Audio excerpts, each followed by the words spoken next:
Selamat sore Bapak. Dan siapa Bapaknya? Selamat sore, saya Pak Marzuki, petani dari Desa Kembangan. Pak, ini kan terkait inovasi dalam meningkatkan produktivitas ya. Ya, Jadi inovasi apa sih yang Bapak lakukan untuk lahan-lahan pertaniannya Bapak?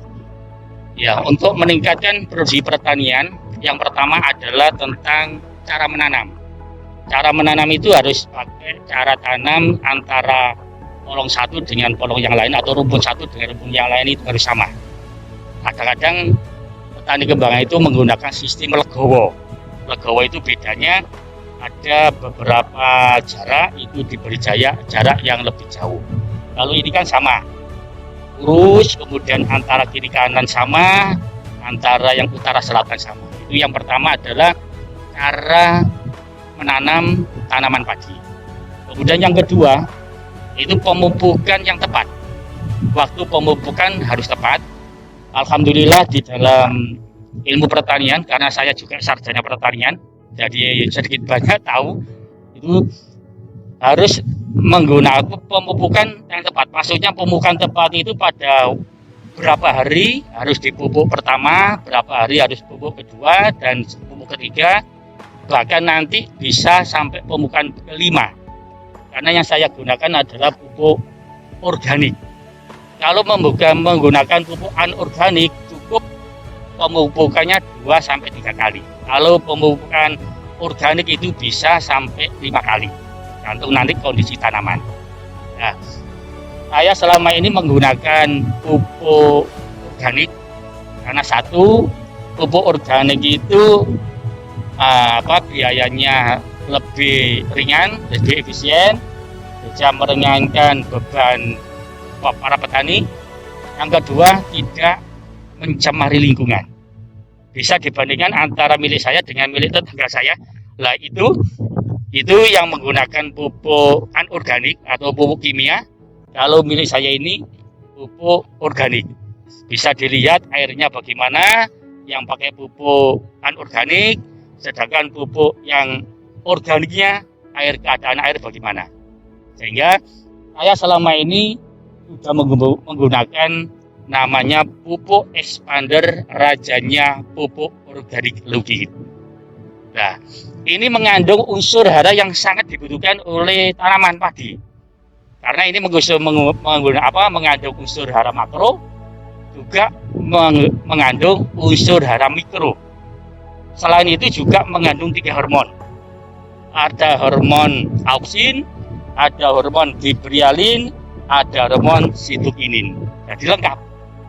Nah, keuntungannya lagi kalau menggunakan pupuk organik merek expander misalkan, itu hasil produksinya bisa meningkat 2 sampai 4 ton per hektar.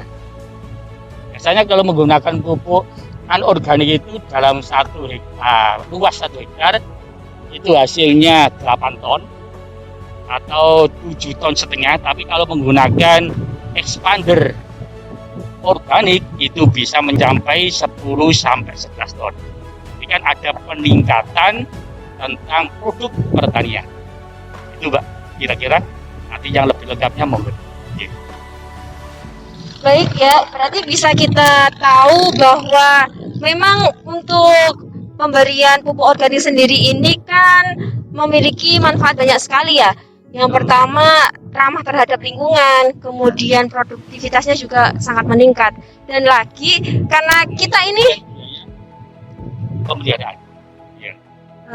pada ini kan channel pertama kita nggak ada endorse apapun ya, karena ini real dari bapaknya memperkenalkan produk inilah yang membantu bagaimana produktivitas pada petani di Desa Kembangan. Salah satunya bapak ini menggunakannya sehingga panennya pun melimpah.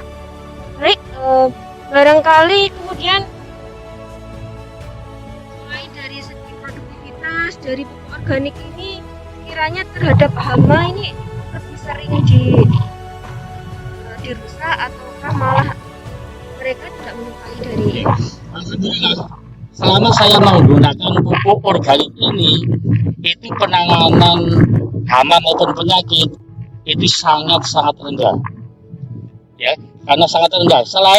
selain mengandung unsur makro maupun unsur mikro, ini juga secara tidak langsung itu ada semacam pengendali hama maupun penyakit. Ini. Jadi selain mengandung unsur hara makro maupun mikro, juga mengandung pengendalian hama maupun penyakit. Itu kelebihan daripada pupuk organik expander. Berarti dapat kita tahu ya, dari sesi ini, meskipun ini adalah channel pertama kita yang sangat singkat tapi sangat bermanfaat sekali ya. Yang pertama di sini saya menyimpulkan bahwa pemberian pupuk organik terhadap lingkungan, selain yang pertama ramah lingkungan, kemudian menekan biaya yang sangat efisien, dan yang ketiga itu dapat menekan angka diserangnya penyakit hama. Jadi kalau kita pakai pupuk organik itu, hama itu lebih nggak mau melakukannya, nggak mau menyerangnya. Namun kalau kita pakai anorganik ini, untuk efek yang diberikan terhadap lingkungan, kemudian hama juga lebih sering menyerangnya. Mungkin itu saja Pak ya pada sesi kita kali ini. Terima kasih untuk informasi yang sangat luar biasa ini. Mungkin kan banyak petani-petani yang belum tahu, apalagi sekarang kan banyak hama-hama yang menyerang, bahkan banyak juga yang gagal panen. Terima kasih Pak ya untuk itu. Langsung saja sekian dari saya untuk kali ini. Semoga bermanfaat dan dapat kita terapkan dalam kehidupan sehari-hari, apalagi bagi para petani. Wassalamualaikum warahmatullahi wabarakatuh.